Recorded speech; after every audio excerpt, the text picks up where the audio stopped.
Hello guys. जिंदा मृत्यु भोज यानी जिंदा रहते हुए अपनी ही मौत का भोजन 13वीं का खिलाना। हिंदू धर्म में जो है मरने के बाद ही 13वीं की जाती है 13 दिन में।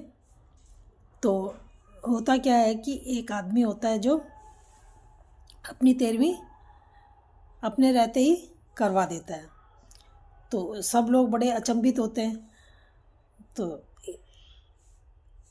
होता क्या है कि उसके माँ बाप जो हैं वो जब वो छोटा ही था तो उसके माँ बाप और भाइयों की शादी करके जो उससे बड़े होते हैं उनकी शादी करवा के उसके माँ बाप मर गए होते हैं। अब वो छोटा होता है तो उसकी शादी उस टाइम तक नहीं होती है। तो जब उसकी शादी नहीं होती है तो वो जब उसकी उम्र होती है शादी की तो उसको उसके लायक लड़की नहीं मिलती। अब जब उसके लायक नई लड़की नहीं मिलती है तो ऐसे ही करते करते उसकी उम्र जो है ज़्यादा हो जाती है। अब ज़्यादा उम्र वाले को कोई अपनी लड़की कहाँ से दे। अब वो सोचता है कि अब तो उम्र भी इतनी हो गई, अब शादी करके क्या करना है, तो वो शादी नहीं करता और ऐसे ही रहता है। फिर जो उसके जो भाई होते हैं उनका हिस्सा होता है तो भाई अपना उसका हिस्सा भी उसको दे देते हैं, मिल जाता है। जब उसका हिस्सा उसको मिल जाता है तो वो अपने हिस्से की ज़मीन जो है बेचने लगता है। तो जब वो अपने ज़मीन बेचने लगता है सोचता है कि मैं अपने रहते हुए खा पी लूँ घूम फिर लूँ, यही सोच के वो अपनी ज़मीन बेचने लगता है। उसको जैसे ज़रूरत होती थी। भाइयों को ये बात बुरी लगती है कि ये ज़मीन को सस्ते में बेच रहा है और ये हमारा, ये मर जाएगा तो ये हमारा ही होता, तो ये तो इसको बेचने पे तुल गया है, तो उनको बुरा लगता है। तो वो क्या है उससे झगड़ा वगड़ा करते थे और उससे बातचीत नहीं करते थे, बिल्कुल भी उससे संपर्क नहीं रखते थे। तो उसको इस बात का एहसास होता है तो वो क्या करता है कि अपनी 13वीं खुद करने की सोचता है कि पता नहीं मैं मरूंगा तो पता नहीं ये मेरे 13वीं करेंगे भी कि नहीं करेंगे, इससे अच्छा मैं अपनी 13वीं खुद ही कर लूँ। वो एक दिन क्या कर होता है कि वो अपनी कार्ड छपवाता है अपनी 13वीं के और अपने रिश्तेदारों में, अपने दोस्तों में, अपने गांव वालों में, सब में कार्ड बांट देता है जिसमें लिखा होता है कि जिंदा मैं मृत्यु भोज अपना 13वीं का दे रहा हूँ। तो सब लोग पढ़ के बड़े हैरान होते हैं और सब उसके उसमें आते हैं, बहुत भीड़ इकट्ठा हो जाती है। तकरीबन बहुत लोगों को बुलाता है।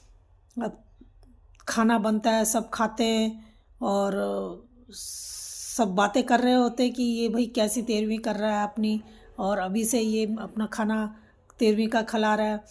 तो लोग कहते हैं कि चलो खा लेते हैं, अच्छा है, खाना ही तो खाना है। और लोग खुशी खुशी और अपने घर को खाना खा के चले जाते हैं एक दूसरे से मिल मिला के। किसी को कोई दुख ही नहीं होता क्योंकि कोई मरा ही नहीं होता, तो दुख शोक किसको जताना है। तो सब उससे पूछते हैं तो वो सबको एक ही जवाब देता है, पता नहीं मेरा भाई लोग मेरी 13वीं करें कि नहीं करें, इसलिए मैं अपनी 13वीं खुद ही कर रहा हूँ। अब होता क्या है कि वो जब सब चले जाते हैं अपने अपने घरों में और रात होती है, सब सो जाते हैं। अब सोते हैं, दूसरे दिन सुबह उठते हैं, वो भी उठता है, सब लोगों से मिलता है, गांव वालों से, दोस्तों से, सब मिलता है, बातचीत करता है। जब सब होता है तो सब उससे वही बात पूछते हैं कि यार तूने ये कैसे करा, क्यों करा, तो वो सबको एक ही जवाब देता है, यही। अब क्या करता है कि वो फिर दूसरे दिन होता है, दूसरे दिन रात होती है, वो सो जाते हैं, सोते हैं सब लोग। फिर सुबह जब उठते हैं तो उसका दरवाज़ा, वो अकेला रहता था, उसका दरवाज़ा खुलता ही नहीं है। अब दरवाज़ा नहीं खुलता तो लोग सोचते हैं कि आज इसका दरवाज़ा क्यों नहीं खुला, ये तो सुबह जल्दी ही उठ जाता था रोज़, तो आज क्यों इसका दरवाज़ा बंद है। तो वो जो है दरवाज़ा खटकाते हैं। जो उसका दोस्त एक आता है वो दरवाज़ा खटकाता है कि भाई खोल खोल। अब कौन खोले, वो तो मर गया था अंदर। जब फिर वो हल्ला मचाता है, सबको बुलाता है कि दरवाज़ा नहीं खुल रहा, फिर अड़ोसी पड़ोसी आते हैं, सब आते हैं, फिर उसका दरवाज़ा खोला जाता है। फिर देखा जाता है उसको, तो उसको हिलाते हैं, उसको जब हिला डुला के देखते हैं उसमें कोई हरकत ही नहीं होती, फिर उसको उठा के डॉक्टर के पास हॉस्पिटल ले जाते हैं। हॉस्पिटल में उसको जवाब मिल जाता है कि ये मर चुका है। फिर उसको लाते हैं, फिर उसको जला वहाँ उसका जो होता है संस्कार वो करते हैं सब मिलके। फिर उस लोग उसके भाई को पूछते हैं कि अब इसकी 13वीं कब है, तो वो कहता है कि कैसी 13वीं, किसकी 13वीं, कैसी 13वीं, ये तो अपनी 13वीं पहले ही कर चुका है, अब हम क्यों इसकी 13वीं करें।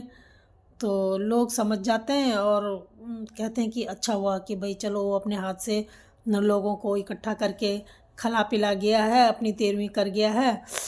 तो उसको अंदेशा था।